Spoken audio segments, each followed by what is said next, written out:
There's a financial disaster looming on the horizon. Economists are split between a soft landing and a hard landing and what those terms even mean. And it just so happens to be the biggest wild card for the Kansas City real estate market. In this video, we're going to break down exactly what the risk is, what the result could look like, and how it can impact your decision to buy or sell a home in Kansas City. So really quickly, all of the problems that we're seeing in today's Kansas City real estate market, they can all be traced back to inflation, and specifically the government or the Federal Reserve's response to inflation. COVID happens, a bunch of money's pumped into the economy, interest rates are set at zero, and the economy's overheating to the point where we see inflation sky high. We see the price, especially at the grocery store, really increase, and we see home prices go up as well. So the government comes in, they take their one weapon to destroy inflation, which is interest rates, and they start boosting those up, kind of like a sponge to soak up all that extra money and to get the economy to grow at a normal level. And as a result of that, we're seeing three things here in the Kansas City real estate market that can all be traced back to really, really high inflation. Number one is we saw mortgage rates follow suit. As interest rates were hiked up, mortgage rates became really expensive. It also, number two, posed a huge affordability challenge to a lot of home buyers, causing many to sit on the sidelines or kind of wait until mortgage rates reduced and their buying power was somewhat reasonable. And this is leading to number three, which is all of the home sellers or would-be home sellers that locked in a below 3% interest rate for 30 years on the mortgage. They're facing the decision to make that move and trade up to a 6.5% mortgage rate or keep that 3% mortgage rate, which is actually beating inflation, meaning they are making money should inflation continue this high. Now, the one problem with that lever the federal government has to keep inflation in check, which is increasing interest rates, the one problem with it is it's kind of like starting a new diet or taking a new supplement. You don't see the actual impact of that until weeks, months, several months down the road. And while the federal government's been increasing interest rates every single month for the most part, inflation's been really, really stubborn. So the big worry right now is that they're going to pull a lever, not be able to see the impact of that lever, and then pull it again and risk overshooting us to a situation that is going to be way tougher to recover from, hence the hard landing that many economists have been warning about for the last several years. So to put this very simply, think of the game of Operation, right? If you've ever played that board game, you've got to be very precise. One slip up, hitting the edges once, and that alarm bell's going off. The big difference here is that there's no alarm bell that goes off if we act too quick, too soon, and we don't have enough lead time to see if interest rate hikes are actually reducing inflation. We don't see that alarm bell until we're in the middle of the financial crisis. Now, what is actually the risk of the government overshooting and that financial crisis happening? Well, here's an article from Bankrate, who surveys 17 economists every single quarter to determine the exact risk that we're headed for that type of financial crisis.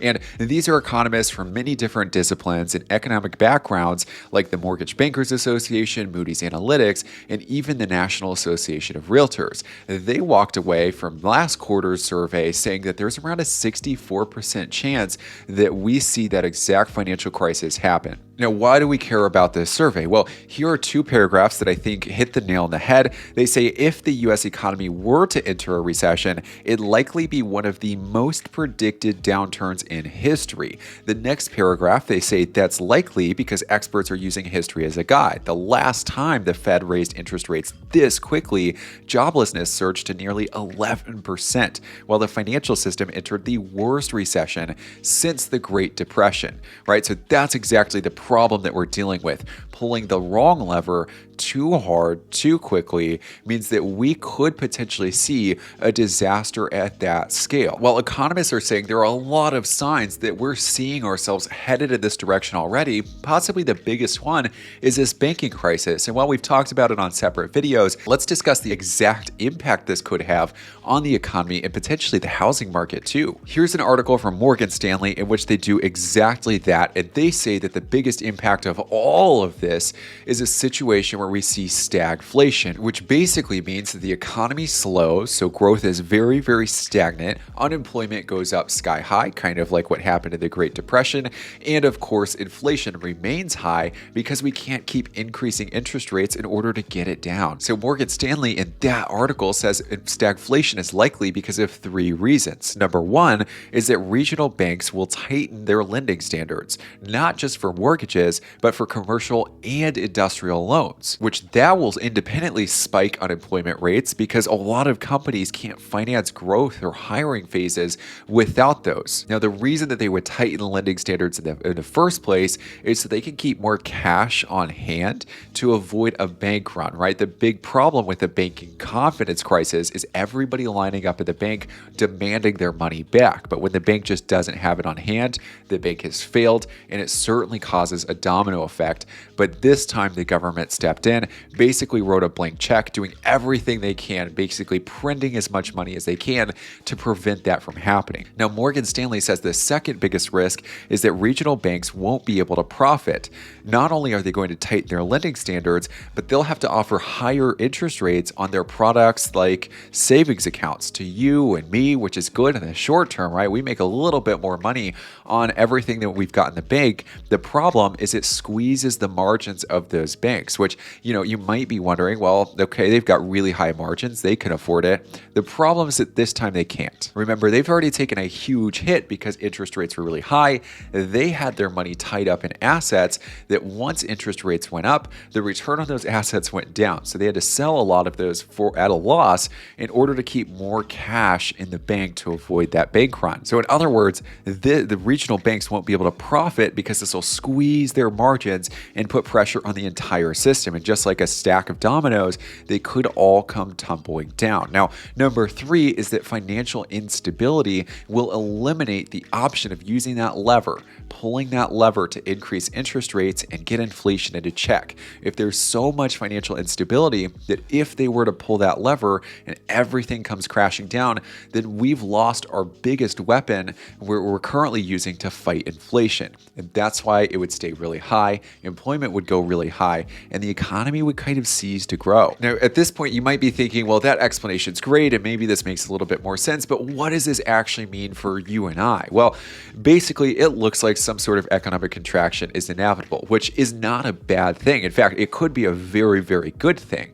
See, it's just a question of whether or not we navigate this situation in a way that hits the reset button on inflation. Because let's face it, economic contractions are inevitable. It's part of financial cycles. The last one we saw was 2008, and there's a lot of unsustainable signs kind of floating around the economy right now. The big risk, though, is if we act too quick, too soon, the federal government pulls that lever just the wrong way, or kind of like the game of Operation, they hit the bumpers or trying to pull the piece out, it could throw us into a situation where we're staring down the barrel of stagflation, right? The high unemployment, lots of people losing their jobs. It's going to be more prolonged. It's going to last longer. The cost of living goes up even more. And even worse, we can't use that same lever, right, increasing interest rates, in order to solve inflation. Then it's a much more serious issue. So the silver lining, the light at the end of the tunnel here, is that we need some sort of economic contraction to kind of soak up the rest of that money and get us back on our feet. The big issue is that if we were to overshoot, we're looking at a much more disastrous situation. Now, very conveniently, it just so happens that one type of asset that we talk a ton about on this channel, real estate, happens to be a pretty good buffer, kind of like a lifeboat off of the Titanic in periods of stagflation. I will at some point, depending on what happens with all of this, how everything shakes out, I'll probably make a whole video dedicated to what happens with real estate during periods of stagflation. What's the best thing to do, the worst thing to do? So if you're interested in that, if you'd like to stay on top of this topsy-turvy real estate market, make sure you hit that subscribe button so you get these updates weekly. And of course, real estate so situational. Your decision to buy or sell completely depends on where you're at financially, where you're at with your job, and where you're at with your life. And that should matter way more than the economy matters right now. But I totally understand if you'd like to have a conversation about how all of this specifically impacts you, I'm here for you. So all my contact information is below. Go ahead, text, phone call, email, whatever is easiest for you, and we can get that set up on the schedule so you know with some degree of certainty what the best strategy is moving forward in these very, very volatile waters. I've got one last thing for you, and it addresses the situation we'd find ourselves in if the federal government just doesn't steer the ship correctly. If we did see serious economic recession, what would happen here in the Kansas City real estate market? Well, I've already filmed a whole video about it, and I'll leave it right here so you can check it out. Thank you for watching this one. I will see you on that one or the next one.